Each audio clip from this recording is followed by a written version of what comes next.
started as a normal day, just like any other. I took a shower and grabbed a quick cup of coffee before heading out of the front door and waving goodbye to my loving wife. I jumped on board the bus, sat down, turned on my MP3 player, and promptly entered my usual daydream state. I finally arrived at my office building, headed up the 10th floor, and sat down at my desk to see a huge pile of paperwork.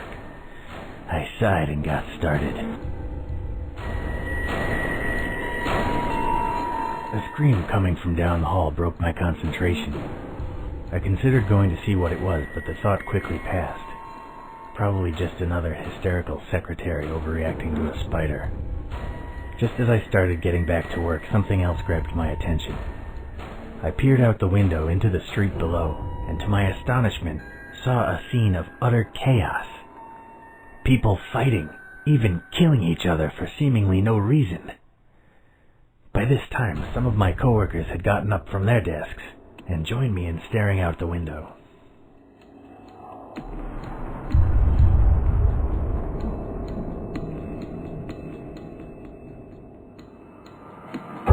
The radio began blurting out all kinds of information. It said that a new breed of virus had been discovered, one that would change its victims into a homicidal maniac. This virus was highly contagious and spreading rapidly. Their advice was to stay where I was, and that if I were to encounter an infected person, I should try to destroy their brain. At this point, I felt myself entering a state of mild shock.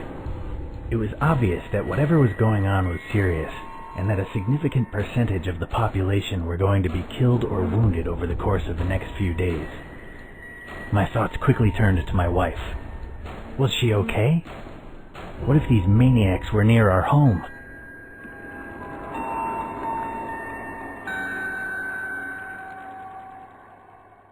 I dialed the number, but immediately got an error tone. I tried several more times before giving up. I was annoyed with myself for wasting time. I should have known the phones would be overwhelmed. I then decided that I would go home and make sure that my wife was okay. I began to make my way through a series of corridors that lead to the elevator. On my way, I noticed a struggle out of the corner of my eye. I turned to see a disfigured man frantically clawing at and biting a young woman's leg. Blood was already pouring from her multiple wounds. The woman cried out for me to help her.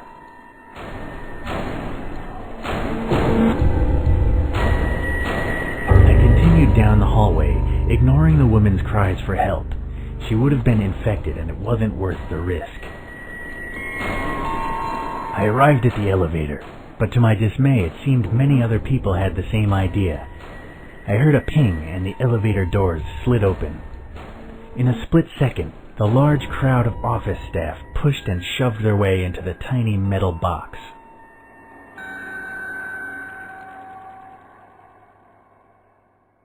I quickly made my way down the stairs to the ground floor. Sure, I was a little out of breath, but at least I saved time and avoided a potentially lethal situation. I eventually reached the ground floor and entered the lobby. The scene in front of me was one of extreme violence.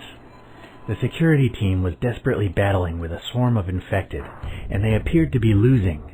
I watched helplessly as a guard on the opposite side of the room was torn limb from limb. I noticed his gun lying on the floor just a few meters away from his dismembered corpse.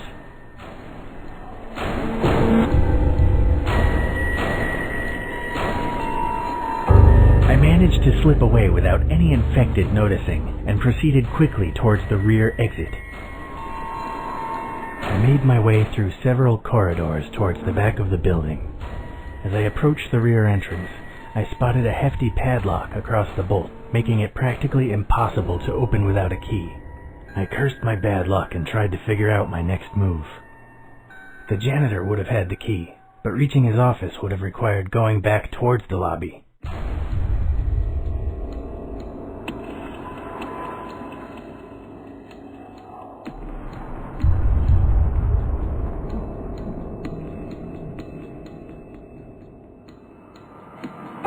I realized that breaking the door down would be impossible, and that heading back would be too dangerous. so I set about searching for another exit. I remembered that there was a small window in the male bathroom just a few doors down the corridor. I arrived at the bathroom door and pushed it open. Suddenly, I heard a bestial roar coming from further down the corridor. A dozen infected had spotted me and were now heading in my direction. I quickly entered the stall and spotted the window I was thinking of. However, to my dismay, it was much smaller than I had remembered. I thought that I would probably fit, but I knew it was going to be a very tricky maneuver.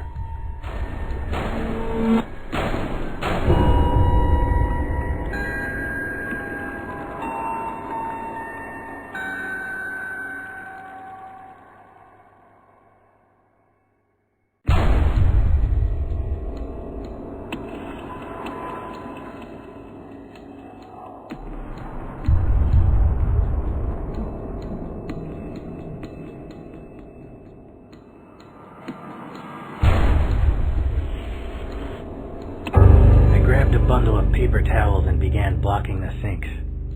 I turned on the taps and watched as water spilled all over the floor, creating a slick surface.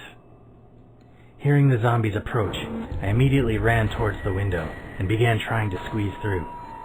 The infected burst into the room and began to slip. However, this only seemed to buy me a few seconds, much less time than it took for me to actually flood the room. As I frantically tried to push through the window, one of them grabbed me and sunk his teeth into my leg. I managed to get free and escape into the street, but it was already too late. I was infected. A scream coming from down the hall broke my concentration.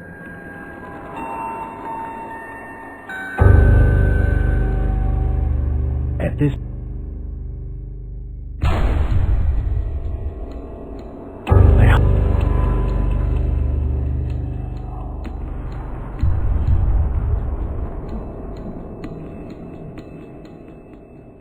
I began to make... I continued down the hall. I arrived...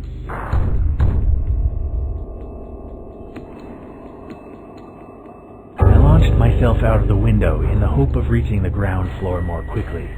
However, it seemed I forgot one important fact. I worked on the 10th floor. My body hit the ground with a mighty splat.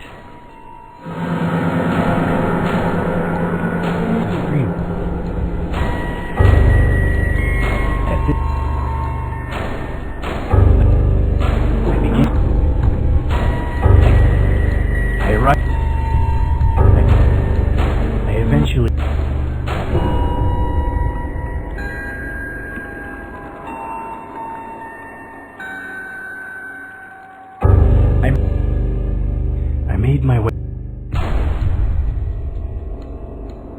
I began retracing my steps back towards the lobby. After a minute or so, I was very close to the janitor's office. I rounded the final corner, but was forced to stop dead in my tracks. A group of around a dozen infected was blocking the corridor ahead. One of them saw me and let out a bestial groan, alerting the entire group to my presence. Without hesitation, I turned tail and fled towards the door. With the infected hot on my heels, I frantically began searching for another exit, but my efforts were in vain. Within a few seconds, I was cornered.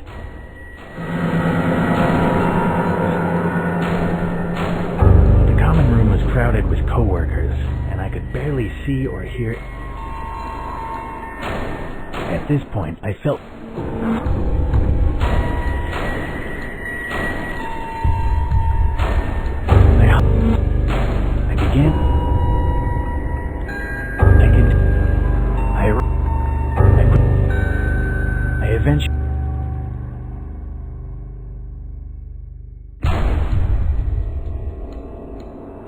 I darted across the lobby, skillfully avoiding the zombies in my path. It wasn't until I burst through the main doors into the street that I realized my mistake. The situation there was even worse. The road was literally teeming with zombies. I attempted to make an escape, but it was no use.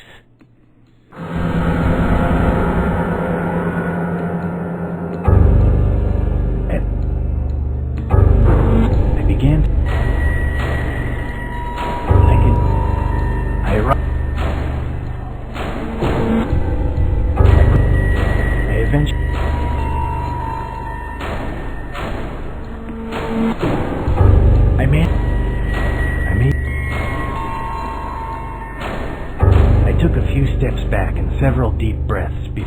charging shoulder first towards the door. The impact knocked me to the floor, sending an intense pain through my right shoulder. Dazed, I stumbled to my feet and saw that the door was completely unaffected. I cursed my stupidity and set about finding another exit. I remembered that there was a small window in the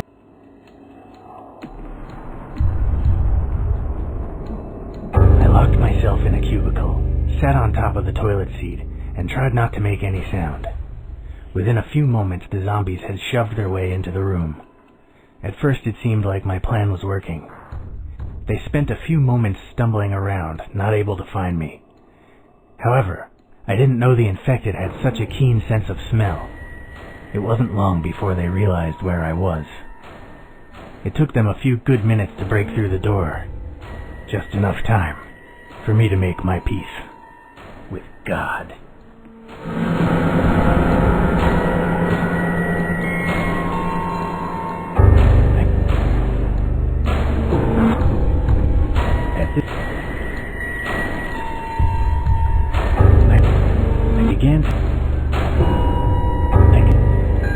I arrived.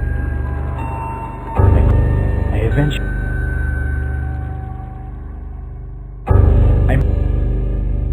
I made my.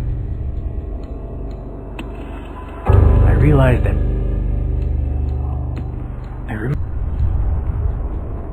Not wanting to waste time, I set about trying to squeeze through the window.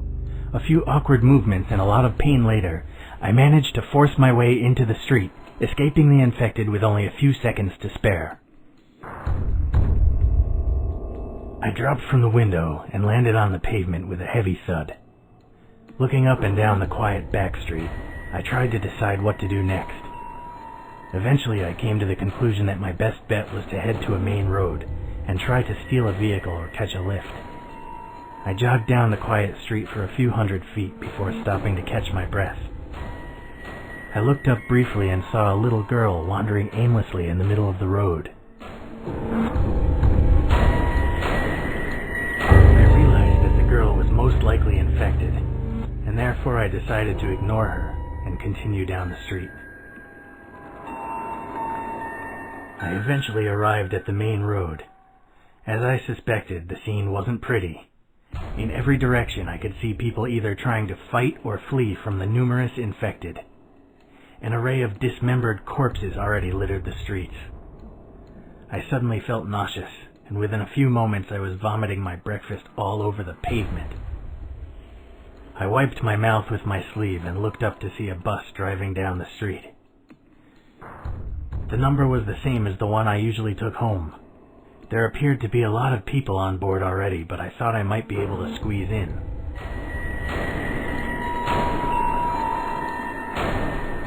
I realized that getting on the crowded bus probably wasn't a good idea. If someone on board were infected, then there would have been no escape. As I continued down the street, I noticed several groups of people. Just across the road was a group of men with rifles. They appeared to be having fun shooting the zombies rather than trying to escape. In the alley, I could just about see a group of teenage boys armed with a variety of makeshift melee weapons. A few meters from where I was standing, a paramedic and an armed police officer were helping a wounded man, and as I glanced over my shoulder, I saw a group of survivors from my office building, heading in the same direction. I decided that it was probably best to team up with other survivors.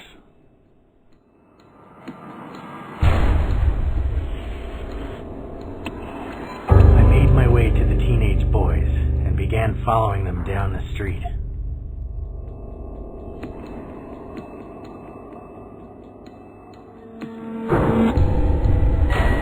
I told the group that I thought we should try to find some transportation to get out of the city center. One of them suggested we go to the parking area a few blocks down. We quickly agreed to our strategy and made our way down the street. As we approached the car parking area, we noticed a few infected wandering idly around the entrance. There was no real way to avoid them.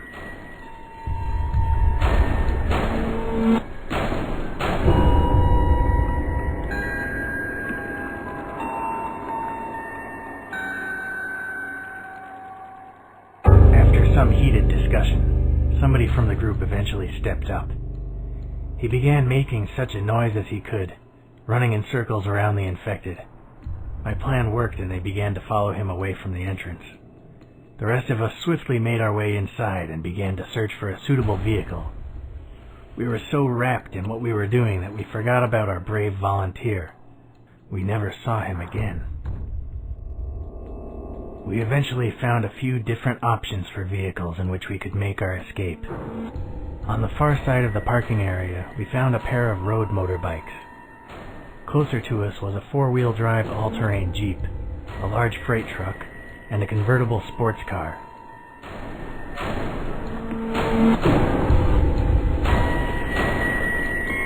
I suggested that we take the Jeep, and the others quickly agreed. Having the ability to go off-road if necessary would be incredibly useful, especially since many roads would have been blocked with traffic, accidents, or zombies. We approached the Jeep and peered inside. To our dismay, we saw a pair of infected inside, desperately clawing at the windows in an attempt to escape.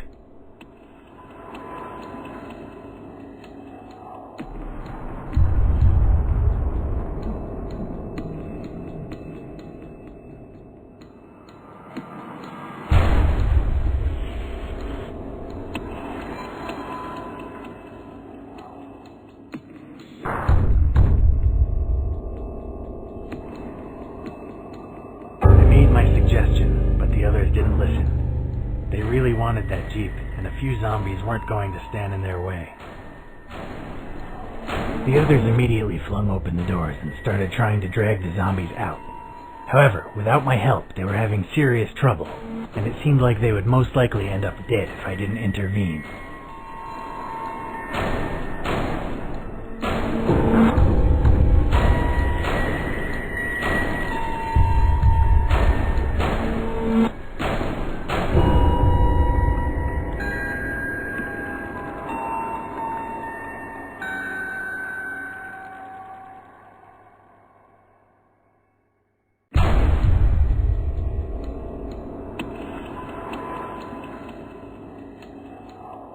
Towards the motorbike and didn't look back. I climbed aboard my chosen vehicle and sped away from the car park onto the main street. By then the roads were littered with bodies and car wreckages. It was all I could do to avoid them. Everywhere I looked, I could see only scenes of carnage. It seemed that those not already infected were fighting a losing battle. My thoughts quickly turned to my wife. I tried to tell myself that she would be okay, but that didn't stop the horrible feeling in the pit of my stomach. I knew I had to get home as soon as possible. In the distance, I could see a gas station with a few of the zombies on the forecourt.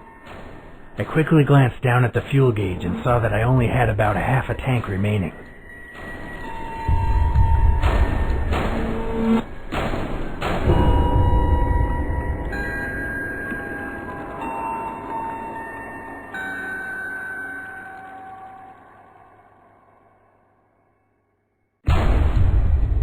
I decided not to stop for gas or supplies due to the potential danger. Half a gas tank was more than enough to get home anyway. I continued down the road before turning onto the main highway out of town. However, it wasn't long before I noticed a mass of vehicles blocking the road ahead. The combined sound of all the honking, shouting, and screaming was deafening. Nobody had kept to their lanes, and cars were packed so closely together that not even a bicycle could squeeze through.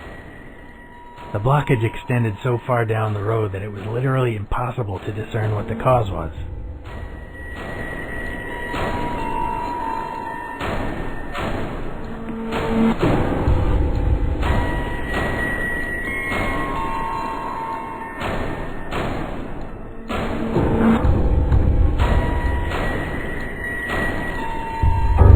That there was no point in waiting for the traffic to clear, and that without the Jeep, driving off the road was just too dangerous.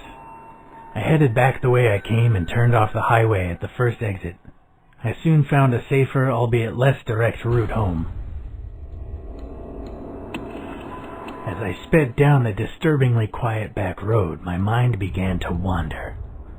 Without the distraction of imminent danger, I began to remember the horrific scenes I had witnessed just an hour ago. Images of mangled corpses flashed before my eyes, and my head began to spin.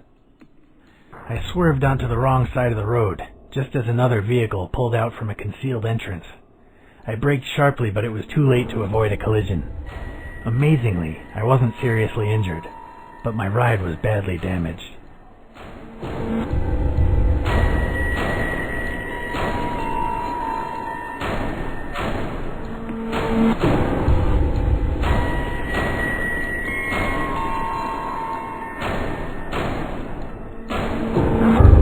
That without transport, I would have to walk the rest of the way home. Not wanting to waste any more precious time, I continued my journey on foot. After a half an hour of walking, I began to recognize my surroundings, and knew that I would soon be home. There were several different routes I could take.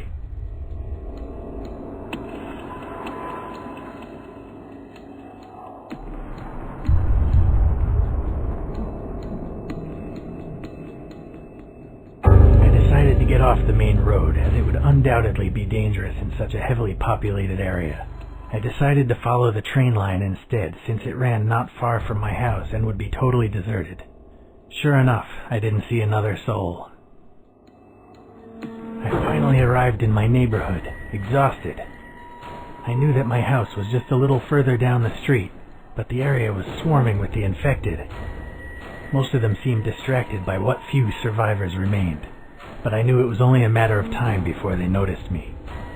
I remembered about a small alleyway nearby, one that would take me most of the way home in relative safety.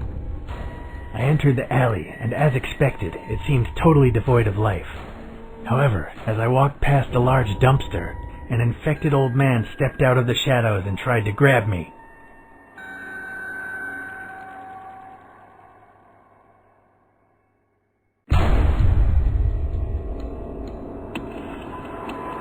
I grabbed him by the neck, realizing that he'd be unable to bite me.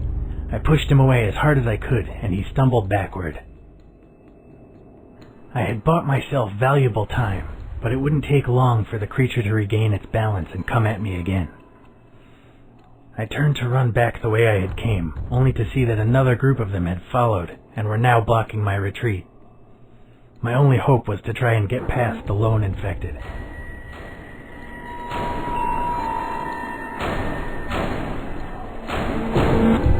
Grabbing a brick, I waited just long enough for the infected to get close before smashing it into his face. There was a sickening crack as his jawbone fractured and blood sprayed from his mouth. My former neighbor fell to the ground, and before he could get back up, I was able to run past. I sped down the alley and back onto the street. When I looked over my shoulder, there was no sign of my pursuers. I could see my house now, just 100 feet or so away. My heart sank when I saw yet another group of infected wandering aimlessly between me and my goal.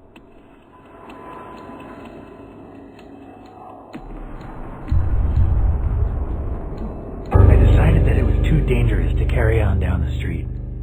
I went around the back of one of the neighbors' houses and climbed over the fence into their garden. It was tiring, but I carried on scrambling over the fences until I got to my own backyard. As I approached the house, I noticed the glass in the back door had been smashed and the door left slightly ajar. I was terrified for my wife's safety. I realized that whoever had broken into the house could still be in there, and without a weapon, I wouldn't be able to help my wife. I headed over to the shed and checked my pockets. Luckily, I still had my keys and was able to remove the padlock and open the door. Inside, there was a wide range of tools to choose from.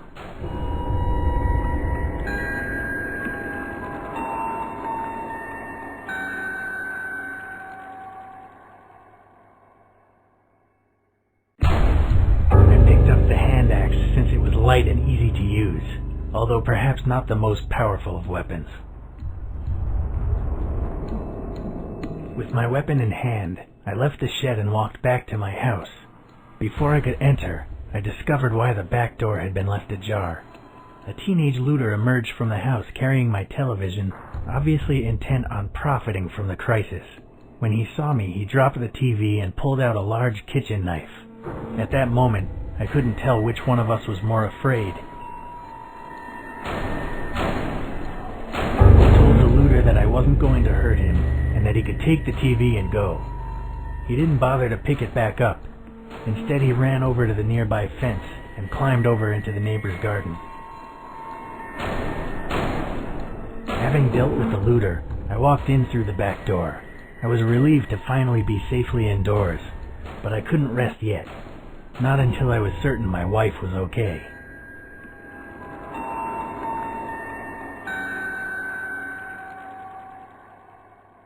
I quickly shut the back door and locked it, then looked around for some furniture to wedge in front of it.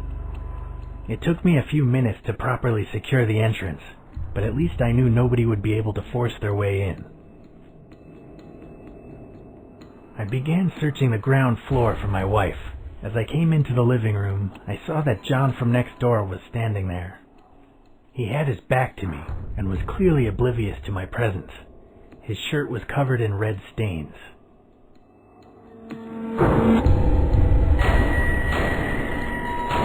John was surely infected, so I snuck up behind him and hit him as hard as I could on the back of the head. His skull made a satisfying crack and he fell to the floor, dead. I had never liked him much anyway. As I went to go upstairs, I noticed a note had been left for me by the front door. I recognized my wife's handwriting immediately. The note said that she couldn't wait for me any longer and that she was going to pack her bags and take the car to her parents' house in the countryside. As I read the note, my heart sank. I prayed that she would be able to make it to her parents in one piece, but knowing how hard it had been for me to get here, I couldn't help but wonder if she was still alive. When I realized I may never see her again, I began to feel tears rolling down my cheek. I pulled myself together and resolved to keep searching. I needed to make sure the house was secure before planning my next move. As I climbed the stairs, I heard an odd shuffling noise coming from my bedroom. I didn't know if it was my wife, a looter, or another of the infected.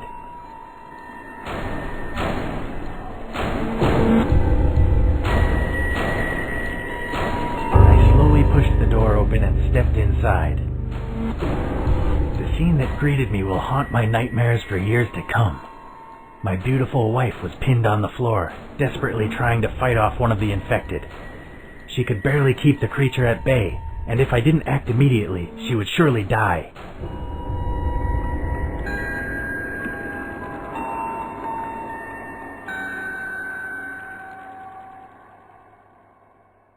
Wasting no time at all, I smashed the infected over the head with my weapon.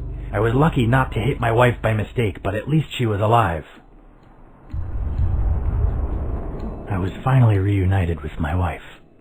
I dropped the weapon and held her as tightly as I could. In that moment, I was happier than I had ever been, yet the feeling would not last long. I asked her if she was okay, and she showed me her hand. Blood dripped from several bite marks on her fingers. I didn't know if she would become infected or not, or even how much longer she had. She sobbed as I struggled to decide what to do.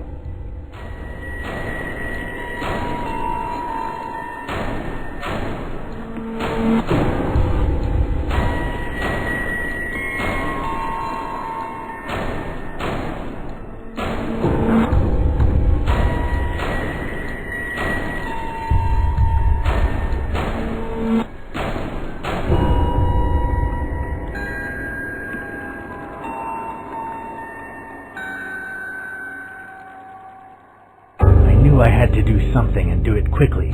If I could stop the spread of the infection, I might just be able to save her life. We ran down to the kitchen, took a clean meat cleaver from the knife rack, and tied an improvised tourniquet around her wrist. Within seconds it was over, and I was carefully dressing the wounds with bandages from our first aid kit. I didn't know if she would survive or not, but at least now we had hope. My wife and I spent some time discussing what to do next. We realized that we couldn't stay in the house forever, as it was just too dangerous this close to civilization. We decided that our best bet was to load up the car with food and supplies and then head for her parents' house out in the country. I made sure the house was secure, dragged the corpses down to the basement, and then helped my wife get everything ready. She looked pale and weak, but it didn't seem like she would turn, at least not for a while yet. By the time everything was ready, it was already nightfall, so we decided to spend one more night at home before hitting the road. I don't think either of us slept that night, but it was better than traveling in the dark. We left at dawn.